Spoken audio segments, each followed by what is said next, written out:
Dhekiajuli press ক্লাবৰ একাদশ দ্বিবাৰ্ষিক অধিৱেশন সম্পন্ন অধিৱেশনৰ প্ৰতিনিধি সভাই 2026-28 বৰ্ষৰ কাৰ্যকালৰ বাবে ভগৱান বৈশ্যক সভাপতিৰূপে নিৰ্বাচিত কৰে ভগৱান বৈশ্য ঢেকিয়াজুলিৰ সাংবাদিক তথা অসমীয়া প্ৰতিদিন কাকতৰ সংবাদদাতা আনহাতে ND24ৰ সংবাদদাতা বিমল জ্যোতি নাথ কাৰ্যকৰী সভাপতি সাধাৰণ সম্পাদক হিচাপে প্ৰাগ নিউজৰ সংবাদদাতা দিগন্ত শৰ্মা দৈনিক যুগহংসৰ সংবাদদাতা পংকজ ধীৰ আৰু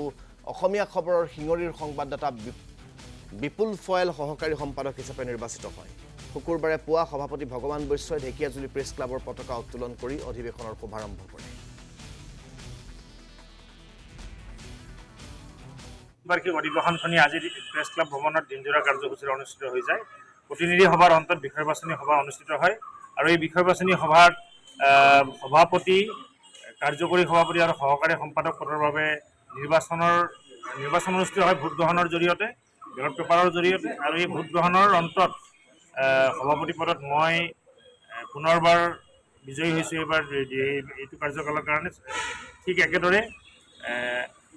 কাৰ্যকৰী সভাপতি পদত বিমল জ্যোতি নাথ দ্বিতীয়বাৰৰ কাৰণে নিৰ্বাচিত হৈছে আৰু সাধাৰণ সম্পাদক পদত প্ৰথমবাৰৰ কাৰণে দিগন্ত শৰ্মা নিৰ্বাচিত হৈছে আনহাতে উপসভাপতি পদত বিনা প্ৰতিদ্বন্দ্বিতাৰে বিজয়ী হৈছে বগাতপ্ন আৰু ধৰণী কেওট আৰু একেদৰে কাৰ্যালয় সম্পাদক বিনা প্ৰতিদ্বন্দ্বিতাৰে নিৰ্বাচিত হৈছে